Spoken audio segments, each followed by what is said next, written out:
ရှိဖြစ်လာမယ့်နာခက်ကိုဘယ်သူမှမမြင်ရမတွေ့ရဘာမှမသိကြဘူးမနှက်ဖြန်တွေမှာရှင်းမလားသိမလားလူတွေကိုခွင့်လွတ်တတ်ဖို့သင်ခန်းစာတွေသင်ကြားပေးမလားမိမိသားအိမ်ပြန်လာခြင်းနဲ့အိမ်တကားတွေဖွင့်ထားပေးပါပြင်ပလောကကြီးကတည်ခဲ့ရတဲ့အကြောင်းအရာများရှုံးသမားတစ်ယောက်လိုအိမ်မက်တွေကိုရောင်းရမလားနောင်နာရနေပြီအသေးနုပြီးခေါင်းမာသမျှလူတစ်ယောက်ကိုနောက်ထပ်ယုံကြည်နိုင်ဖို့အတွက်အသက်နဲ့ပဲလောင်းရမလားမိမိသားရင်ဘတ်ထဲမှာတော့အပေါက်တွေကြီးပဲကိုချစ်ပါဆိုတဲ့လူတွေကိုတော့ကြောက်နေမိတယ်ခိုက်တုံဖျားနေတဲ့အချိန်သူတို့ပဲရောက်နေပြီလေမိမိသားမအားရင်အပြည့်နဲ့နိုးထားနိုင်ဖို့နောက်တနေ့မရှိအားလုံးမှားနေပြီတာတိထားသမျှချင်းဝုံများရှေ့ဆက်ရက်တည်နိုင်ဖို့အတွက်ပဲလမ်းအောင်မနေဝုံပါယူသားဖို့ကြိုးစားရင်းနဲ့တဖြည်းဖြည်းလူဖွဲ့စည်းနဲ့ကင်းလွတ်သွားတယ်တာတောင်းမှမာတယ်အိမ်ပြန်မရောက်လာတော့ရင်ခွင့်လွတ်ပါ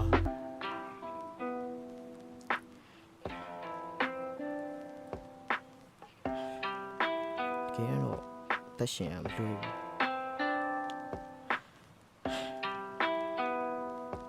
ကိုလူကြီးတယောက်လို့ထင်တာပဲဟုတ်မဟုတ်တော့မသိ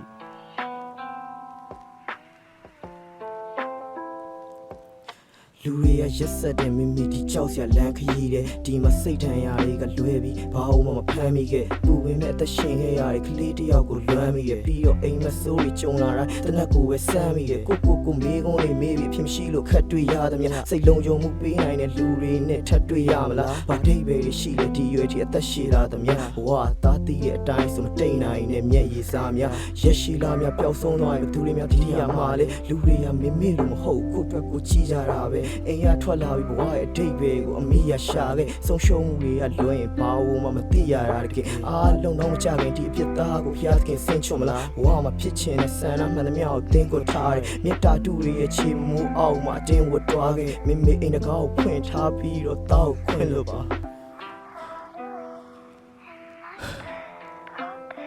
တောက်ခွင့်လို့